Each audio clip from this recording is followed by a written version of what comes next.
Olá, meus amigos, muito bom dia a todos vocês. Sejam bem-vindos a essa meditação, hoje nessa terça-feira da 11ª semana do Tempo Comum. Estava com saudade de estar aqui em meditação com cada um de vocês, né? Estava em viagem, numa peregrinação de oração a Roma, né? Então fui conhecer o nosso Papa, Papa Leão XIV, ouvir sua homilia, sua palavra, rezar por cada um de vocês também, por suas famílias, rezar pela minha conversão, né? Passar pela Porta Santa e pedir indulgências, né? A alma de tantas pessoas, né? A minha, a de nossos irmãos, amigos, também a do meu falecido pai, Gentil de Jesus da Silva. Então foi uma oportunidade maravilhosa, né? Que Deus concedeu para estar junto dele nesses dias. E é com essa saudade que voltamos aqui então a fazer essa meditação, né? Essa singela meditação. Então, no dia de hoje, a liturgia, como sempre, nos surpreende. Mas hoje chega ao ponto, às vezes, até de nos desafiar. Pois Jesus nos lembra que estamos em crescimento. Nós estamos acostumados com essa ideia. Por exemplo, a gente está acostumado com a ideia que estamos crescendo, que nos desenvolvemos, né? Já não somos mais crianças. De criança, às vezes a gente não guarda nem afeição, né? Nos desenvolvemos. Crescemos então em nosso corpo, mas também em nosso pensar, mas também naquilo que conhecemos, em sabedoria, em estatura. Também crescemos espiritualmente. Pelo menos devemos crescer, pois nos é dada tanta oportunidade a cada dia para conhecer a Deus, que se revela, que mostra o seu coração de maneira plena, de maneira completa, né? Temos também a oportunidade de viver uma metanoia, uma mudança de vida, uma ressurreição, vivendo as virtudes que Ele nos dá a viver, por meio dos sacramentos, da palavra, da oração. Então, como é rica a nossa vida, como ela é fértil, como ela é nutriz, como ela é grandiosa, misericordiosa, é um berço de acolhimento e de amor, de misericórdia. Então, nesse ambiente, muita coisa cresce, né? Pode ser que a gente não esteja atento a tudo isso. Muitas vezes estamos meio que levando a vida, né? Mas Deus, em seu cuidado, opera em nós. E como será bom se a gente contribuir com isso? Uma das coisas que Deus realiza em nós, e é uma das principais obras, é nos ensinar a amar. Nos ensinar a amar nos faz tanto abandonar a vida de pecados, né? Abandonar a vida entregue às suas paixões, como também nos ensina a nos unir a Deus, pois é o amor que nos une. Deus é amor. E esse amor chegou ao ponto de se encarnar, viver a sua paixão, morte e ressurreição, para que esse amor também exista em nós e em nós nos faça viver a mesma ressurreição. Então, nós precisamos aprender a amar. Amar precisa ter um progresso em nossas vidas. E amar não é viver apenas de nossos sentimentos e emoções. Amar é muito mais forte que isso. Amar é nos unir a Deus, é nos fazer conhecer a nossa verdadeira essência e conhecer também a essência de Deus e ter a vontade dele, uma vontade renovada em nós. Portanto, amar é belíssimo, é algo que nós precisamos aprender a conjugar. Como Deus é amor, Ele pratica esse amar de uma maneira bem clara, né? Então, o verbo amar, ele é um verbo de transigência direta, né? Quem ama, ama algo. Ama algo com certa intensidade, com certo propósito, com certo sentido, né? Então, nós que somos chamados pelo próprio Cristo a amar com o amor dele, com o amor que ele nos deu, também precisamos entender o que devemos amar, como devemos amar, quando devemos amar, qual é a intensidade desse amor, o que se espera desse amar. E hoje a palavra chega tanto a nos surpreender que às vezes chega até a nos desafiar, pois Jesus nos pede para amar os nossos inimigos. Então peçamos ao Espírito Santo que nos ajude a compreender o que essa palavra quer nos dizer e predispõe o nosso coração, pela virtude do próprio Cristo, a cumpri-la, pois é um mandamento de nosso Deus, de nosso Senhor. Estamos reunidos em nome do Pai, e do Filho, e do Espírito Santo. Amém. Senhor Jesus, aqui estamos na Tua presença, e vos pedimos a graça, Senhor, de conhecer a Tua vontade, Teu coração. Como nós somos pequenos, Senhor, mas Tu bem sabes que aquilo que nos atrasa, nos impede, nos faz inconscientes, é fruto do pecado que vivemos de maneira muito grave, de maneira muito desistente, muito persistente. Mas, Senhor Jesus, queremos uma nova lógica em nossas vidas, pois o Senhor venceu o pecado e a morte. O Senhor é vitorioso sobre todas as coisas. E queremos, Senhor, em comunhão contigo, também vencer sobre aquilo que nos arrasta, nos impede, nos faz inconscientes e também impede o nosso crescimento, que o Senhor tanto espera de nós. Dai-nos a graça, então, Senhor Jesus, por meio da ação do Teu Espírito, que essa palavra hoje nos cure, nos liberte e nos faça desejar e praticar um amor digno do vosso nome. Nós vos pedimos isso pela intercessão da Virgem Maria e de São José. Ave Maria, cheia de graça, o Senhor é convosco. Bendita sois vós entre as mulheres. Bendito é o fruto do vosso ventre, Jesus. Santa Maria, Mãe de Deus, rogai por nós, pecadores, agora e na hora de nossa morte. Amém. Permaneceremos reunidos em nome do Pai, do Filho e do Espírito Santo. Amém. Bom, meus irmãos, o evangelho de hoje está narrado em Mateus 5, versículos de 43 a 48.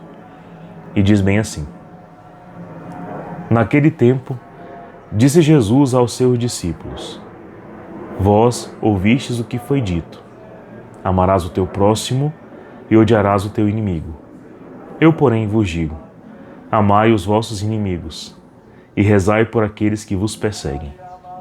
Assim vos tornareis filhos do vosso Pai, que está nos céus, porque Ele faz nascer o sol sobre maus e bons, e faz cair a chuva sobre justos e injustos.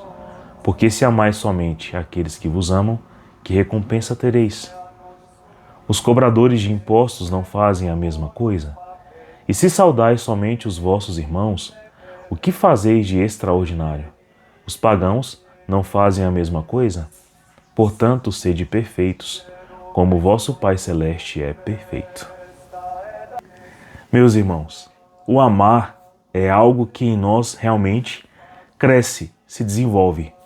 Se não fosse assim, a gente não perceberia de maneira até unânime que existem pessoas que parecem ter mais essa faculdade de amar, certamente porque comungam mais de Deus do que nós.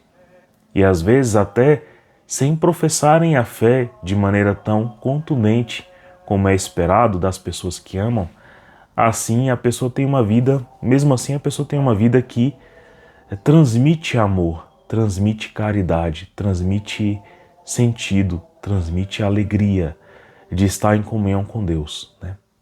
Uma dessas pessoas, por exemplo, é São Francisco, que lá no século XII, né, século XI, século XII, já mostrava para o mundo um amor que chegava a constranger, né? As pessoas que o conheciam passavam a conhecê-lo, conheciam a ordem. Seu amor pelo Senhor era incrível, né?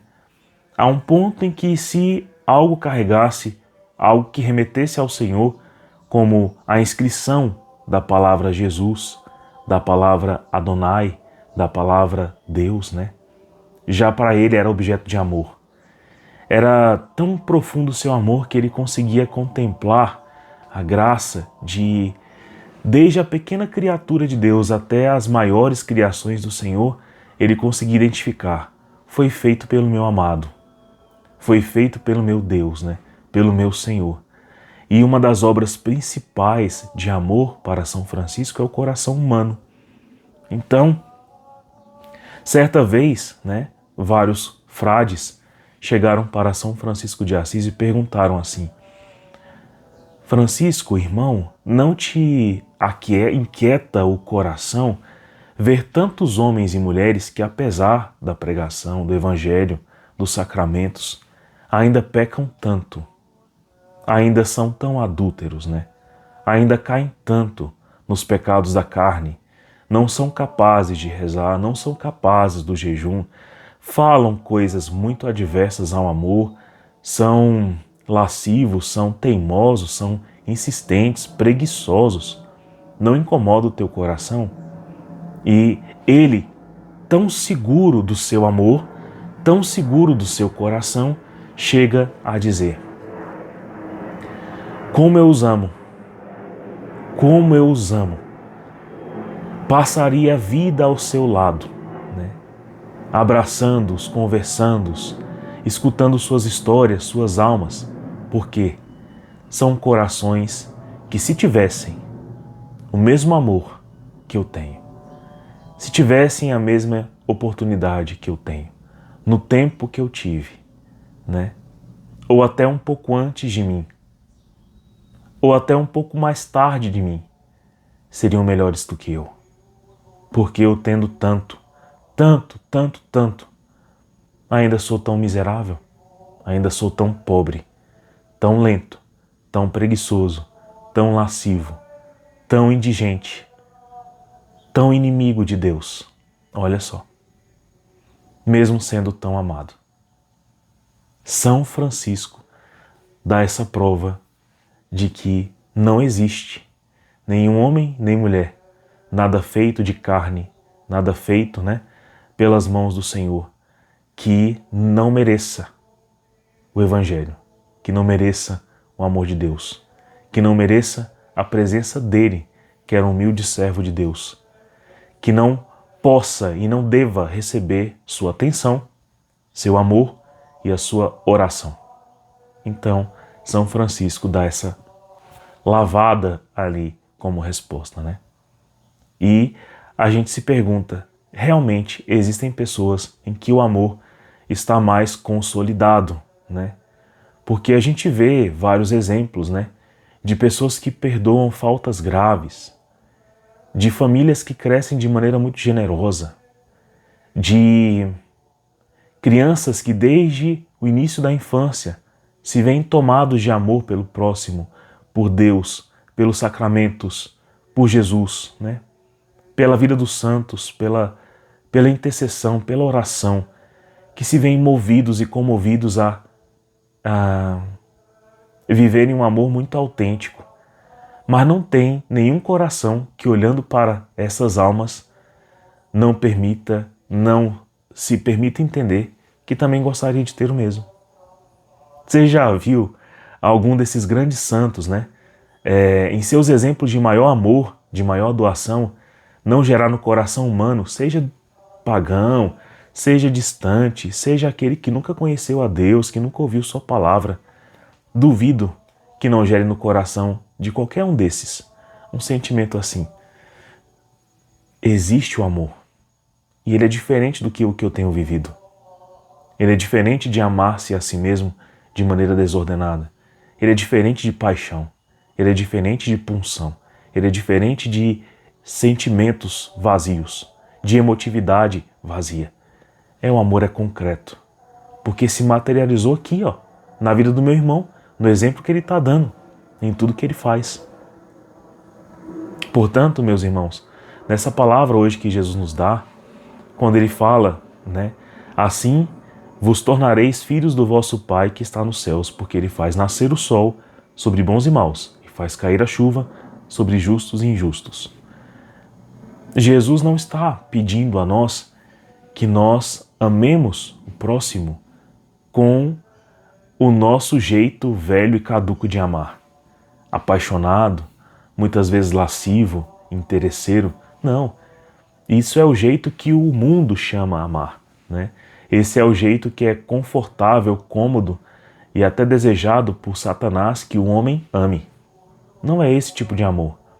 Fazer nascer o sol e fazer chover é desejar o bem ao seu tempo, ao meu próximo. Então é desejar que meu próximo conheça a verdade, desejar que meu próximo conheça a luz para guiar os seus passos, que ele tenha graças em sua vida suficientes para reconhecerem a Deus, para reconhecerem a verdade, o que é belo e o que é eterno. Se o meu irmão tiver isso, ele é meu irmão de verdade. Se a pessoa ganha isso, ela torna-se humana, ela torna-se íntegra, ela se completa. Então ela é amável, ela torna-se amável. Porque nem tudo neste mundo é amável. Existem homens e mulheres que tornaram-se tão mundanos, tão pecaminosos, tão enraigados em suas paixões, que tornaram-se menos do que seres humanos, menos do que pessoas, menos do que homens e mulheres. Tornaram-se bichos, bestas, feras, monstros. É pior do que animal, porque o animal tem lá a sua graça, vive seu instinto dado por Deus, tem a sua beleza, tem a sua função, tem o seu sentido na obra da criação. Representa amor de Deus para nós. Perfeito, ótimo, maravilhoso. Mas muitos homens e mulheres tornam-se menos do que eles, né? Mas é necessário que brilhe sobre eles o sol da graça, da misericórdia, do amor, da palavra.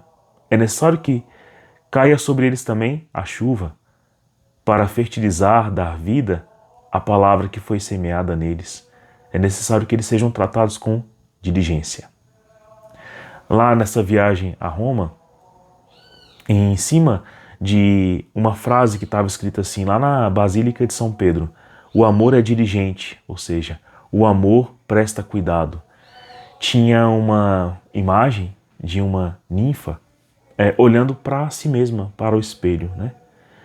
E ela olhando para o espelho com uma mão, ela não conseguia olhar para os outros que ela tinha que amar. Já a ninfa que estava do lado instruía ela, né? Não, né? Tipo, com essa mão ela dizia assim: não olhe para si, olhe para eles, né? Então, o amor que é diligente, o amor esperado de Jesus por nós, é um amor que quer o bem do próximo. Seja ele uma pessoa naquele momento boa ou não. Por quê? Porque Deus nos amou quando nós éramos inimigos. Deus me amou quando eu era perdido, quando eu era adúltero, quando eu era triste, quando eu era ofensivo, agressivo, quando eu era uma besta, quando eu era uma fera, quando eu não podia me chamar de filho de Deus, quando eu não estava em comunhão com o amor, quando eu não sabia o que era isso e nem queria saber. Nesse momento Deus me amou. E como Jesus quer que amemos com o mesmo amor que é o dele, que é o amor do Pai, que é o amor do Espírito Santo, então eu preciso saber que eu preciso também ser sol na vida do meu próximo e luz. Água, né, também. Mas eu nunca vou poder ser treva, eu nunca vou poder ser queda, eu nunca vou poder ser ocasião de escândalo, eu nunca vou poder ser ocasião de descomunhão. Se isso acontecer por causa dos meus defeitos, por causa das minhas paixões, por causa do homem velho em mim, eu preciso pedir perdão e continuar fazendo bem. É a única coisa que eu sou autorizado a fazer o bem. Já percebeu que às vezes o desejo de vingança, que é reparar uma justiça feita contra você, parece muito maior, muito mais forte, quando em vez de você descontar o mal feito, você passa a rezar? É como se você frustrasse de cara, com o poder de uma bazuca, digamos assim, as intenções do inimigo. Que sairia vitorioso se você se entregasse ao ódio em vez da misericórdia. Se você caísse na tentação de procurar ser justo, você que nunca foi justo, tornar-se um justo juiz para condenar seus inimigos, né? E de repente, você está ali a rezar por ele e a rezar pelo seu coração para que seu coração passe a perdoar. Isso é uma grande surra contra o inimigo. Eu digo que esse ato é exorcista, porque para você vai expulsar toda a insídia do mal sobre sua vida. Ao seu inimigo também o tornará amigo, e aos outros que testemunharem tal ato, será um exemplo de que o amor existe, de que Deus é superior a tudo e de que nem tudo se resolve olho por olho, dente por dente. Porque, se fosse assim, nenhum de nós estaria vivo, nenhum de nós mereceria a graça, nenhum de nós estaríamos de pé, se não fosse a misericórdia de um Deus justo e bom, né? Do nosso Senhor Jesus Cristo, que na cruz fez chover e fez nascer o sol da vida para aqueles que eram seus inimigos. Então, meus irmãos, a gente pensa assim, né, que existem muitos de nós que lidam ainda, né, com o amor velho, cheio de paixões e de emoções transviadas e desordenadas. E nos vemos no direito de dizer assim, ó, a tal pessoa eu não gostei, não gosto, não vou com a cara, não me interessa, né? Eu rejeito, eu não gosto, né? Será que temos esse direito? Porque isso me parece uma coisa meio esotérica, né? Meio gnóstica. Eu olhei para a pessoa e de repente eu não gosto dela. Logo, logo ela vai mostrar a carinha dela e vai mostrar o tanto que ela é ruim. Será que é isso? Nós podemos ter esse sinal? Se carregamos em nós o amor de Cristo, nós não podemos. Nós não podemos. Lembremos sempre do exemplo de São Francisco de Assis.